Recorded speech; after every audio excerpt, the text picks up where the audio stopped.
ಇದೇ ಸಂಬಳಕ್ಕೆ ಆದ್ರೆ ಕೆಲಸ ಮಾಡಿ ಆಗ್ಲಿಲ್ಲ ಅಂತಂದ್ರೆ ನೀವೇನ್ ಬೇಕಾದ್ರೂ ಮಾಡ್ಕೊಳ್ಳಿ ಅಂತಕ್ಕಂಥ ಒಂದು ಮಂಡ ಧೋರಣೆಗೆ ನಿಂತಿರ್ತಕ್ಕಂಥ ಸರ್ಕಾರ ಒಂದು ಕಡೆ, ಆಡಳಿತ ವರ್ಗ ಇಲ್ಲಿವರೆಗೂ ಸಹ ಗಾಢ ನಿದ್ರೆಯಲ್ಲಿ ಮಲ್ಕೊಂಡಿದೆ. ಸರ್ಕಾರ ದುಡ್ಡಿಲ್ಲ ಅಂತಕ್ಕಂಥದ್ದನ್ನು ಸಹ ಹೇಳೋದಕ್ಕೆ ರೆಡಿ ಇಲ್ಲ. ಮುಚ್ಚಿಟ್ಕೊಳ್ಳೋದಕ್ಕೋಸ್ಕರ ಇಲ್ಲಿರ್ತಕ್ಕಂಥ IAS IPS ಅಧಿಕಾರಿಗಳು ಬಂದು ಕೂತ್ಕೊಂಡು ಇವತ್ತು ಸಾರಿಗೆ ನೌಕರರನ್ನ ದಾರಿ ತಪ್ಪಿಸ್ತಕ್ಕಂಥ ಕೆಲಸವನ್ನ ಮಾಡೋದಕ್ಕೆ ನಿಂತಿದ್ದಾರೆ. ರಾಜ್ಯ ಸರ್ಕಾರದ ನಮ್ಮ ಮೇಲೆ ತೆಗೆದುಕೊಂಡಿರ್ತಕ್ಕಂಥ ನಿಲುವಿನ ವಿರುದ್ಧವಾಗಿ ಈ ಸಂಬಳಕ್ಕೆ ಕೆಲಸ ಮಾಡೋದಕ್ಕೆ ಸಾಧ್ಯವಿಲ್ಲ. ಸಮಸ್ತ ಸಾರಿಗೆ ನೌಕರರೆಲ್ಲರೂ ಸಹ ಬೀದಿಗಿಳಿದಕ್ಕೆ ಸನ್ನದ್ಧರಾಗಿರ್ಬೇಕು. ಸಾರಿಗೆ ಈ ಚಾನಲ್ ನೋಡಿ ಅಪ್ಡೇಟ್ ಮಾಡ್ಕೊಳ್ಳಿ ನಿಮ್ಮ ನಾಲೆಡ್ಜನ್ನ. ನಾವು ಕೂಡ ನಮಗೆ ತಿಳಿದಂಥ ವಿಚಾರಗಳನ್ನ ನಿಮ್ಮ ಜೊತೆ ಹಂಚ್ಕೊಳ್ಳೋಕ್ಕೆ ಯಾವಾಗಲೂ ತಯಾರಿದ್ದೀವಿ. ದಯಮಾಡಿ ಸಬ್ಸ್ಕ್ರೈಬ್ ಆಗಿ. ನಮಸ್ಕಾರ ಸಮಸ್ತ ಸಾರಿಗೆ TV ವೀಕ್ಷಕರಿಗೂ ಮತ್ತು ಸಮಸ್ತ ಸಾರಿಗೆ ನೌಕರರೆಲ್ಲರಿಗೂ ನಮಸ್ಕಾರಗಳು. ಸರ್, ಇವಾಗ ಏನು ನೀವು ಕೇಳ್ತಾನೆ ಇರ್ತೀರಾ, ನಾವು ಹೇಳಿ ಹೇಳಿ ಹೇಳಿ ಹೇಳಿ ಹೇಳಿ ಹೇಳಿ ಈ ವಿಚಾರಗಳು ಎತ್ಕೊಂಡು ಸಾಕಾಗಿದೆ. ಕಳೆದ ಬಾರಿ ಏನು ಆಗಸ್ಟ್ 5ನೇ ತಾರೀಕು ಮುಷ್ಕರ ಆಗಿತ್ತು. ಮುಷ್ಕರ ಆದ ನಂತರದಲ್ಲಿ ಸರ್ಕಾರನೂ ಸಹ ಮಧ್ಯಪ್ರವೇಶ ಮಾಡ್ತು.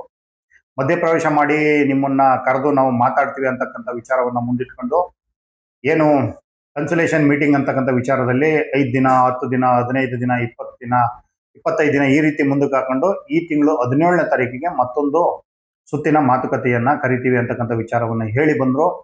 ಆ ಕಳೆದ ಸಲ ಮಾತುಕತೆನಲ್ಲೇ ಹಲವಾರು ರೀತಿಯ ಮಾತುಕತೆಗಳು ಆದೋ. ಆಡಳಿತ ವರ್ಗದಿಂದ ಪರವಾಗಿ ಅಧಿಕಾರಿಗಳು ಸಹ ಬಂದಿದ್ರು. ನಾವು ಏನು ಜಂಟಿ ಸಮಿತಿಯ ಪರವಾಗಿ ಹಲವಾರು ಜನ ನಾಯಕರುಗಳು ಹೋಗಿದ್ದೋ.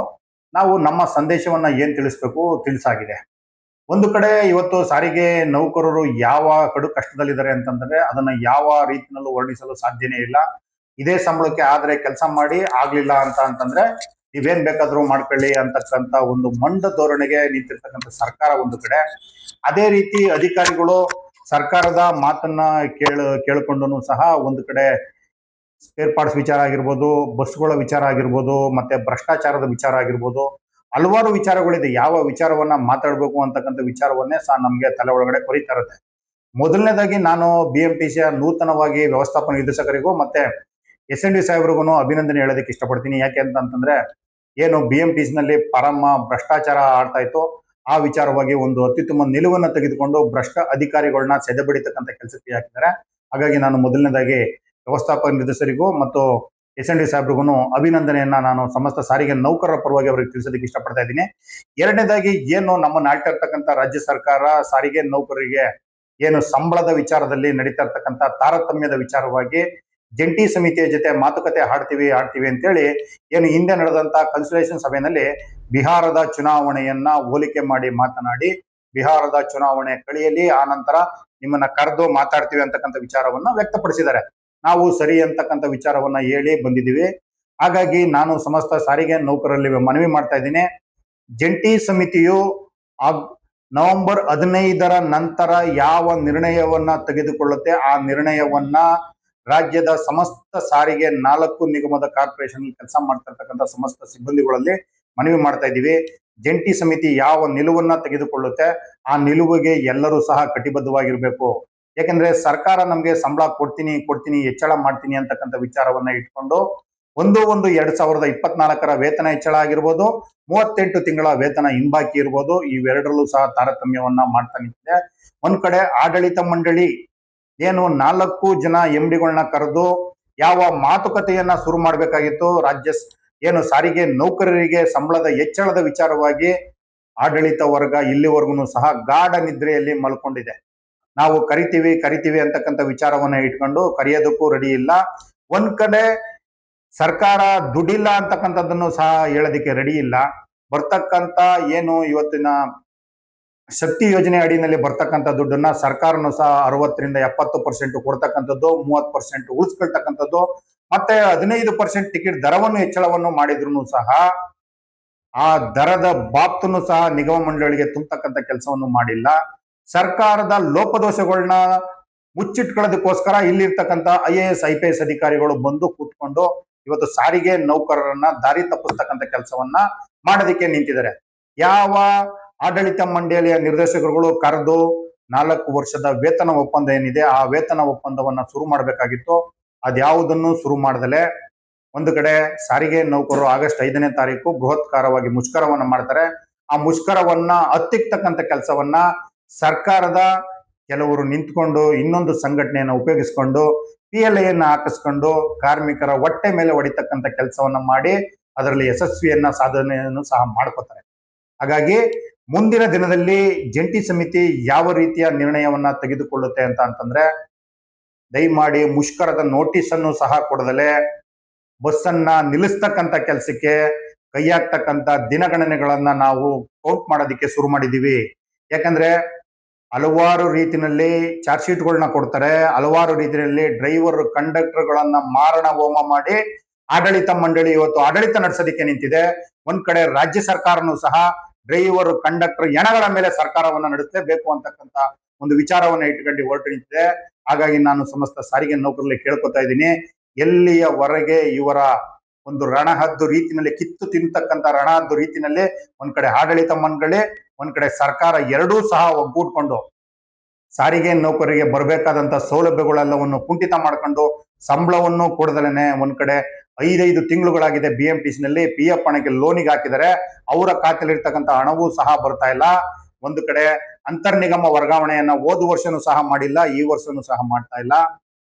ಎಲ್ಲಿಯವರೆಗೆ ಮಾಡ್ತೀವಿ, ಇವತ್ ಮಾಡ್ತೀವಿ, ನಾಳೆ ಮಾಡ್ತೀವಿ ಅಂತೇಳಿ ಕಾರ್ಮಿಕ ವರ್ಗ ಎಲ್ಲವನ್ನೂ ಸಹಿಸ್ಕೊಂಡು ಹೋಗ್ತಾ ಇದೆ. ಹಾಗಾಗಿ ನಾನು ಸಮಸ್ತ ಸಾರಿಗೆ ನೌಕರಲ್ಲಿ ಮನವಿ ಮಾಡ್ತಾ ಇದ್ದೀನಿ, ದಯಮಾಡಿ ಈ ಬಾರಿ ಜಂಟಿ ಸಮಿತಿ ತೆಗೆದುಕೊಳ್ತಕ್ಕಂಥ ನಿರ್ಣಯ ಏನಿದೆ ಇದು ಆಡಳಿತ ಮಂಡಳಿ ಮತ್ತು ಸರ್ಕಾರದ ವಿರುದ್ಧ. ಏಕೆಂತಂದ್ರೆ ನಮ್ಗೆ ಸಂಬಳವನ್ನ ಕೊಡದಲೇನೆ ಇದೇ ಸಂಬಳಕ್ಕೆ ನಾವು ಕೆಲಸ ಮಾಡಿಸ್ಕೊಂಡು ಹೋಗ್ತಾ ಇರೋಣ, ಇವರು ಏನು ಮಾಡ್ತಾರೆ ಅಂತಕ್ಕಂಥ ಮೊಂಡು ನಿಲುವಿನ ವಿರುದ್ಧವಾಗಿ, ರಾಜ್ಯ ಸರ್ಕಾರದ ನಮ್ಮ ಮೇಲೆ ತೆಗೆದುಕೊಂಡಿರ್ತಕ್ಕಂಥ ನಿಲುವಿನ ವಿರುದ್ಧವಾಗಿ ಈ ಸಂಬಳಕ್ಕೆ ಕೆಲಸ ಮಾಡೋದಕ್ಕೆ ಸಾಧ್ಯವಿಲ್ಲ. ನಮ್ಗೆ 38 ತಿಂಗಳು ಹಿಂಬಾಕಿ ಬೇಕಾಗಿದೆ. ಮತ್ತೆ ಹೊಸ ವೇತನ ಹೆಚ್ಚಳ 1/1/2024 ವೇತನ ಹೆಚ್ಚಳ ಆಗ್ಬೇಕಾಗಿದೆ. ಏನು ನೀವು 23ರಲ್ಲಿ ಮಾಡಿದೀವಿ ಅಂತಕ್ಕಂಥ ಒಂದು ಸಬೂಬನ್ನ ಹೇಳ್ಕೊಂಡು ಇನ್ನು ಎಲ್ಲಿಯವರೆಗೆ ಕಾರ್ಮಿಕರನ್ನ ಯಾಮಾರಿಸ್ಕೊಂಡು ಜೀವನಗಳನ್ನ ಕಟ್ಕೋಬೇಕಾಗಿದೆ ಅಂತಕ್ಕಂಥದನ್ನ ಕೆಲವೊಂದು ಅಧಿಕಾರಿ ವರ್ಗವನ್ನ ಕೇಳೋದಕ್ಕೆ ಇಷ್ಟಪಡ್ತೀನಿ. ನೀವು ನಿಮ್ಮ ಬದುಕನ್ನ ಕಟ್ಕೊಳ್ಳೋದಕ್ಕೋಸ್ಕರ ರಾಜಕಾರಣಿಗಳಿಗೆ ಇಲ್ಲ ಸಲ್ಲದನ್ನ ಕಿವಿಗೆ ತುಂಬಿ ಲಕ್ಷಾಂತರ ಕಾರ್ಮಿಕರ ಭವಿಷ್ಯವನ್ನ ಅತಂತ್ರ ಮಾಡೋದಕ್ಕೆ ಹೊರಟು ನಿಂತಿದ್ದೀರಾ. ಯಾಕಂದ್ರೆ ನಿಮಗೆ ಇವತ್ತು IAS IPS ಲೆವೆಲ್ ಇರ್ತಕ್ಕಂಥ ಅಧಿಕಾರಿಗಳ ಸಂಬಳವನ್ನು ತೆಗೆದುಕೊಳ್ತಾ ಇದ್ದೀರಾ. ನಿಮ್ಗೆ ನಿಮ್ದೇ ಆದಂತ AC ಚೇಂಬರ್ಗಳಿದೆ, AC ಕಾರ್ಗಳಿದೆ. ಅದನ್ನು ಉಪಯೋಗಿಸ್ಕೊಂಡು ತಳಮಟ್ಟದಲ್ಲಿ ದುಡಿಮೆ ಮಾಡ್ತಕ್ಕಂಥ ವರ್ಗದ ಮೇಲೆ ಹೊಟ್ಟೆಯ ಮೇಲೆ ಹೊಡೆಯೋದಕ್ಕೆ ನೀವು ಒಂದಷ್ಟು ಜನ ನಿಂತಿದ್ದೀರಾ. ದಯಮಾಡಿ ನಿಮ್ಮ ಆತ್ಮಾವಲೋಕನವನ್ನ ಮಾಡ್ಕೊಳ್ಳಿ, ನಿಮ್ಮ ಆತ್ಮ ವಿಮರ್ಶೆಯನ್ನ ಮಾಡ್ಕೊಳ್ಳಿ. ಯಾವ ವರ್ಗದ ಹೊಟ್ಟೆಯ ಮೇಲೆ ಹೊಡೆದು ನೀವು ಹೊಟ್ಟೆ ತುಂಬಿಸ್ಕೊತಾ ಇದ್ದೀರಾ, ಆ ಹೊಟ್ಟೆಯ ಉರಿಯಿಂದ ಜನ ರೊಚ್ಚಿಗೆದ್ದು ಬೀದಿಗೆ ಬರ್ತಕ್ಕಂಥ ಕಾಲ ಸನ್ನಿಹಿತ ಆಗಿದೆ.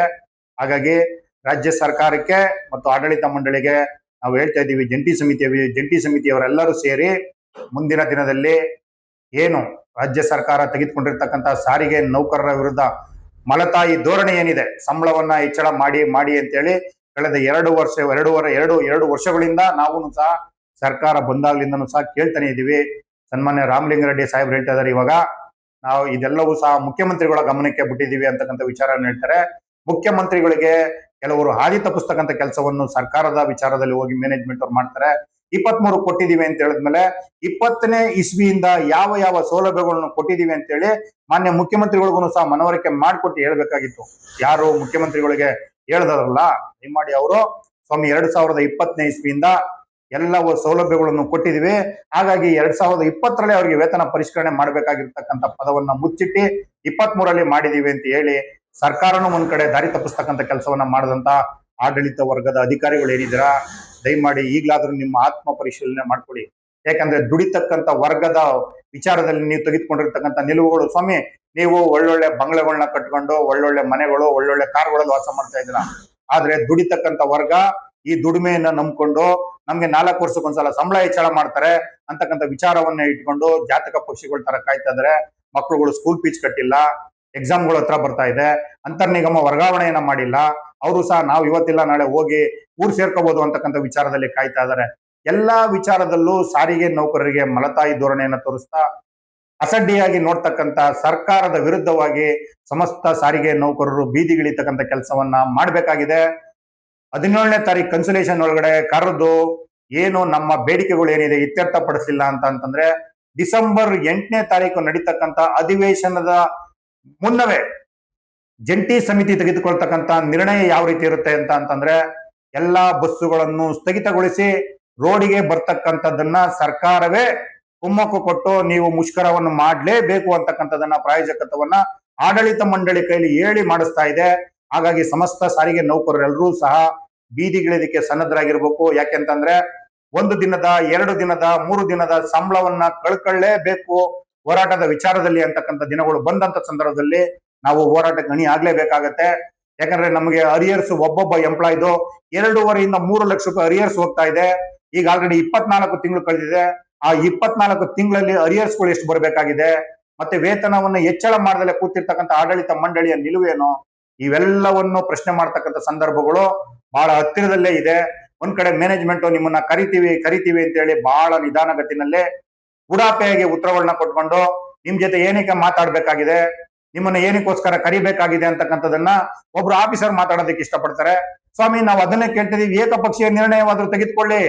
ಸಾರಿಗೆ ನೌಕರರು ಹಸಿವಿನಿಂದ ಇದ್ದಾರೆ, ದಯಮಾಡಿ ನೀವು ಏಕಪಕ್ಷೀಯ ನಿರ್ಣಯವನ್ನ ತೆಗೆದುಕೊಂಡು ಸರ್ಕಾರ ಆಡಳಿತ ಮಂಡಳಿಯನ್ನ ತೆಗೆದುಕೊಂಡು ನೀವೇನ್ ನಿಮ್ಮಲ್ಲಿ ಏನ್ ಕೊಡ್ಬೇಕು ಅಂತಿದ್ರೆ ಅದನ್ನ ಪ್ರಸಾರ ಮಾಡಿ ಅಂತಾನೆ ನಾವು ಕೇಳ್ತಾ ಇದ್ದೀವಿ. ಅದಕ್ಕೂ ಒಂದ್ ಕಡೆ ರೆಡಿ ಇಲ್ಲ. ಸಂಘಟನೆಗಳನ್ನ ಕೀಳು ಮನೋಭಾವನೆಯಲ್ಲಿ ನೋಡ್ತಕ್ಕಂಥದ್ದು, ಕೇವಲವಾಗಿ ಮಾತಾಡ್ತಕ್ಕಂಥದ್ದನ್ನ ಅಧಿಕಾರಿ ವರ್ಗಗಳು ಮಾಡ್ಕೊತಾ ಬರ್ತಾರೆ. ಹಾಗಾಗಿ ನಾನು ಇವಾಗ್ಲೂ ಹೇಳ್ತಾ ಇದ್ದೀನಿ, ಈ ಬಾರಿ ಏನಾದ್ರೂ ಬಸ್ಸುಗಳು ನಿಂತು ಚಳುವಳಿ ಆರಂಭ ಆಯಿತು ಅಂತಂದ್ರೆ ಇದಕ್ಕೆ ನೇರವಾಗಿ ಆಡಳಿತ ಮಂಡಳಿ ಮತ್ತೆ ಸರ್ಕಾರವೇ ನೇರ ಹೊಣೆಗಾರರಾಗಿರುತ್ತೆ.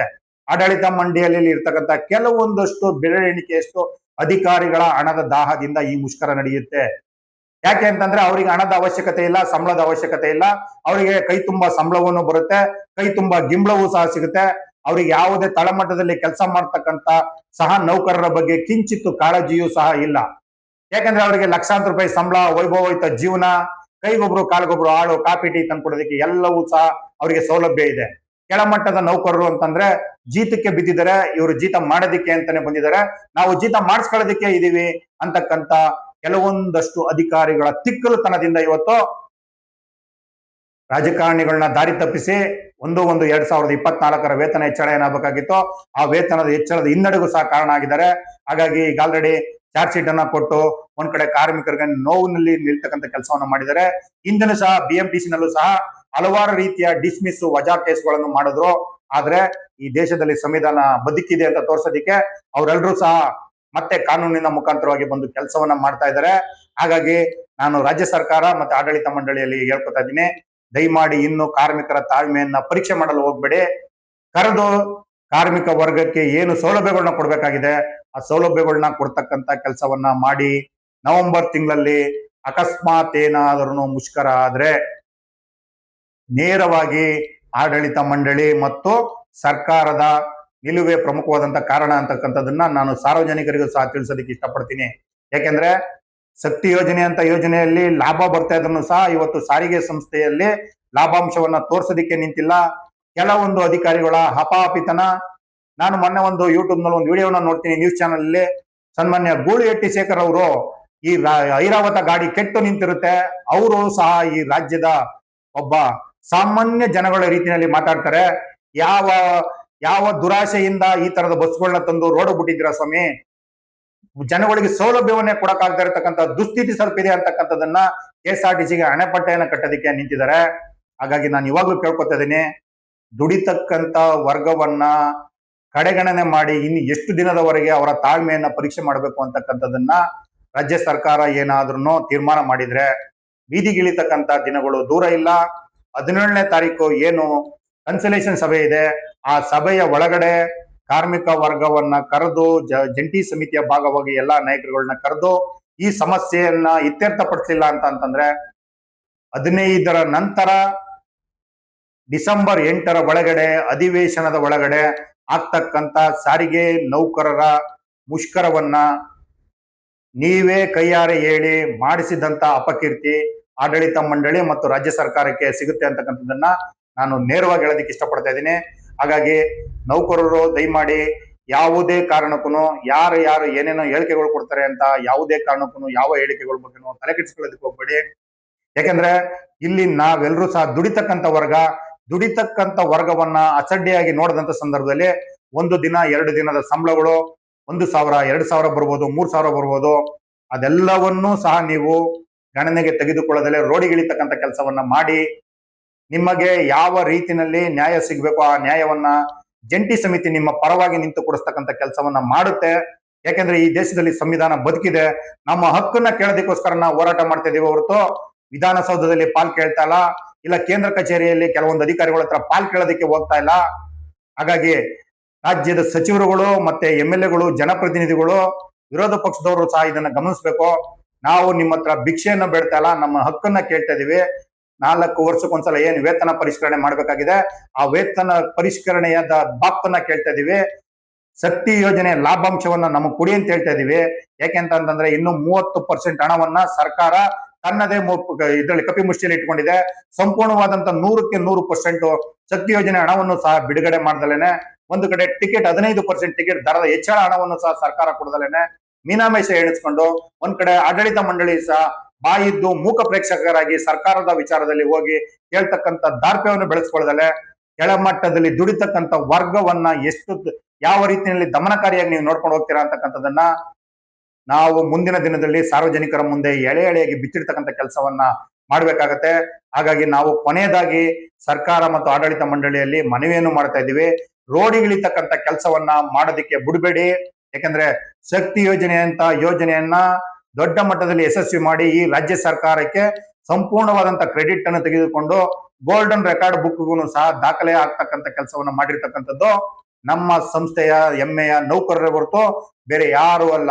15 ಸಹ ನೌಕರರು ಕಮ್ಮಿ ಇದ್ರು ಸಹ ಈ ರಾಜ್ಯ ಸರ್ಕಾರಕ್ಕೆ ಅತ್ಯುತ್ತಮವಾದಂತ ಹೆಸರು ಬರೋದಕ್ಕೆ ಕಾರಣಕರ್ತರಾಗಿರ್ತಕ್ಕಂಥವ್ರು ನಮ್ಮ KSRTC ನೌಕರರುಗಳು. ಹಾಗಾಗಿ ಅಂತ ನೌಕರರನ್ನ ಬೀದಿಗಿಟ್ಟು ಹೊಟ್ಟೆ ಹಸಿವಿನಿಂದ ಅರ್ಧಂಬರ್ಧ ಹೊಟ್ಟೆನಲ್ಲಿ ಸಾಯೋದಕ್ಕೆ ಬಿಟ್ಟು ಸರ್ಕಾರವನ್ನ ನಡೆಸ್ತಾ ಇದ್ರಲ್ಲ ಸ್ವಾಮಿ, ಇದು ಎಷ್ಟು ಮಟ್ಟಿಗೆ ಸರಿ ಅಂತಕ್ಕಂಥದ್ದು ನಾನು ನೇರವಾಗಿ ಪ್ರಶ್ನೆ ಮಾಡ್ತಾ ಇದ್ದೀನಿ.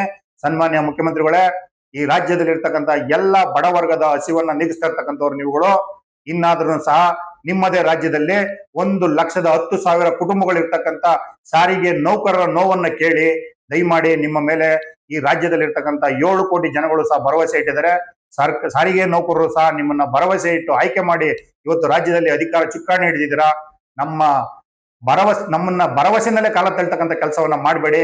ನವೆಂಬರ್ ತಿಂಗಳಲ್ಲಿ ಆಗ್ತಕ್ಕಂಥ ಮುಷ್ಕರದ ವಿಚಾರದಲ್ಲಿ ನಾವು ನಿಮ್ ಗಮನಕ್ಕೆ ಹಲವಾರು ಬಾರಿ ತಗೊಂಡ್ಬಂದಿದ್ದೀವಿ. ನೌಕರರು ಸಹನೆ ಕಟ್ಟೆ ಹೊಡೆದಿದೆ. ದಯಮಾಡಿ ಬೀದಿಗಿಳಿತಕ್ಕಂಥ ಕೆಲಸವನ್ನ ಮಾಡೋದಕ್ಕೆ ಬಿಡಬೇಡಿ.